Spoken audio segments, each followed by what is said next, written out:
Oh, hello there. Yes, well, turned out fash again, didn't it? Yes. Anyway, there was the huge March for Remigration, which Britain First have been touting for several, well, feels like months now. And as Paul Golding rightly points out here, there were thousands of people out in Birmingham. And only about 200 of them for Britain First, and a sort of half-size counter demonstration. Yes, they do like to get a lot of flags because it just makes you realise that there may or may not be people in the distance. And anyway, I reckon it's slightly more people than they would get normally by, I don't know, 5-10% maybe, something like that. Well done, Paul.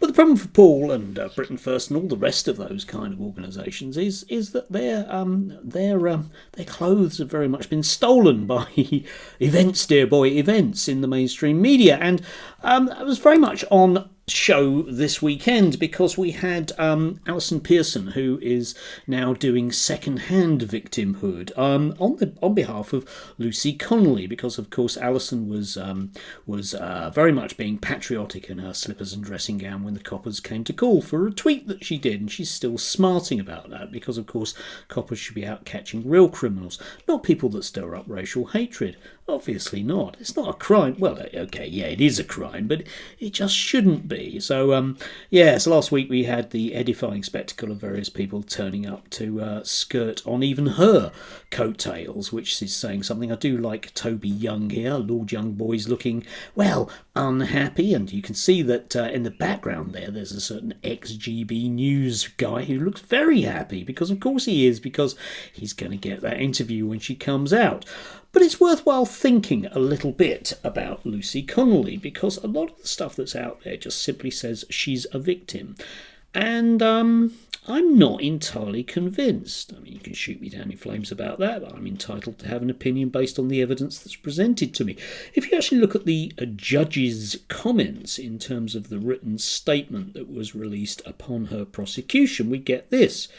The police were, however, able to trace other tweets that you had sent both before and after the 29th of July, which include further racist remarks. On the 5th of August, the day before you were arrested, you sent a WhatsApp message which included raging tweet about burning down hotels as "bit me on the arse, lol," which is commonly misunderstood, milord, to mean laugh out loud. Yes, just for aging judges anywhere. You also messaged that if inquiries of you were made, you would deny that you were responsible for the message, and if you were arrested, you would play the mental health card. And of course, that's very much what we're seeing now, isn't it? I'm not saying that is indeed what she is doing, but the people around her certainly are.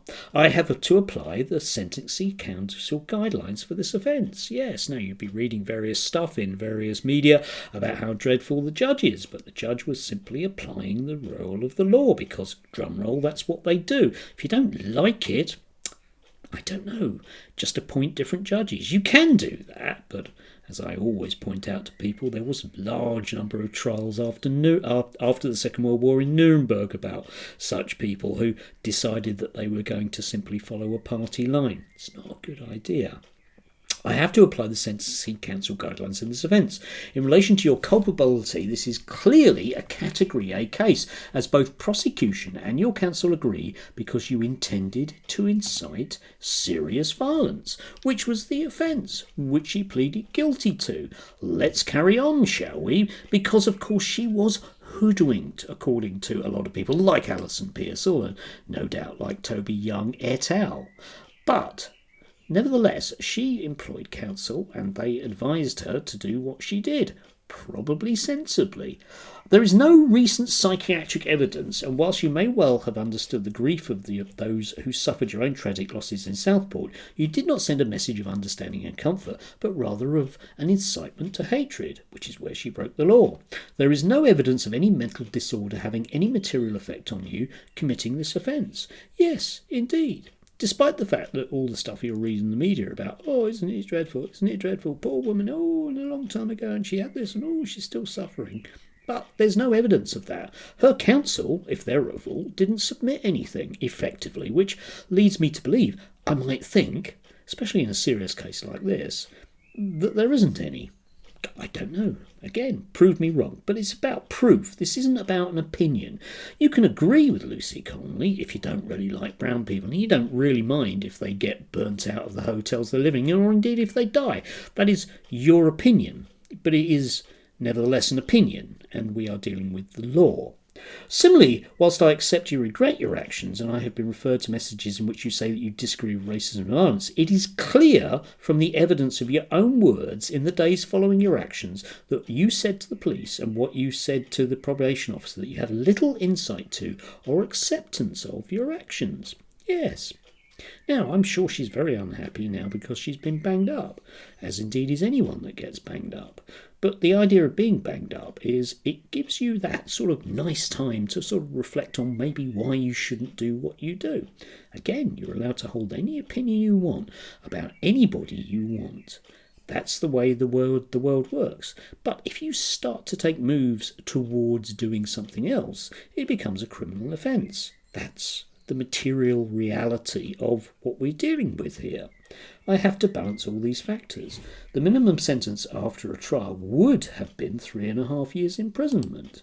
Carrying on, because of course the other thing is, oh my God, well, why didn't they just let her out after 3.5 hours? Isn't it dreadful? Isn't it dreadful? Isn't it dreadful? But let's actually look at what the sentence decision was. The minimum sentence after a trial would have been 3.5 years. You pleaded guilty at the plea and case management hearing, and you are therefore entitled to a reduction of the sentence of 25%. Yes, good.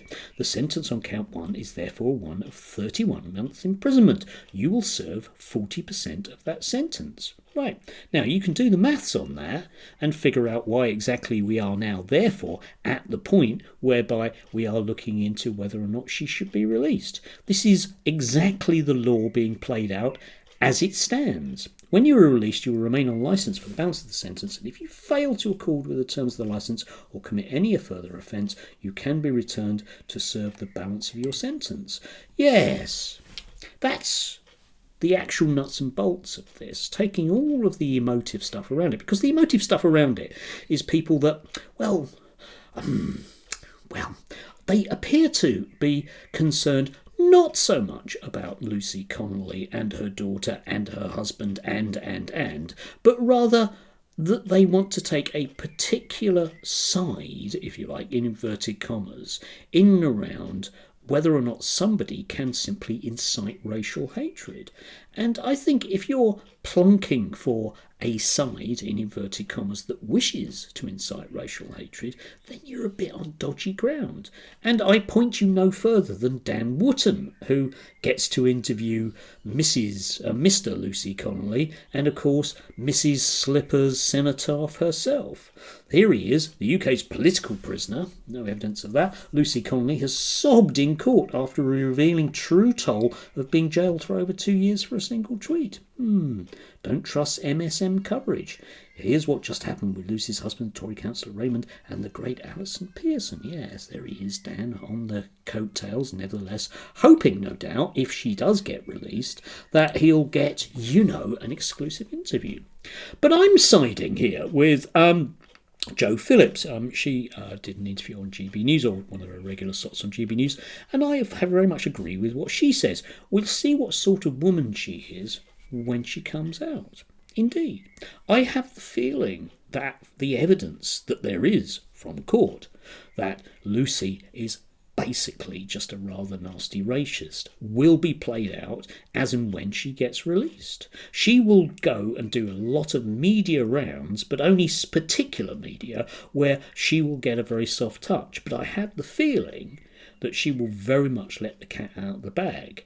And let's forget, she was up for potentially being released earlier, but one of the problems with it was that she didn't make the criteria for her release. Now, you can argue the toss about whether or not that was the right decision, But then again, you do get into that tricky thing about basically deciding on the lack of evidence that you have compared to the people involved, that you just feel that somebody who's been convicted of incitement to racial hatred should just basically suffer no consequences for their actions.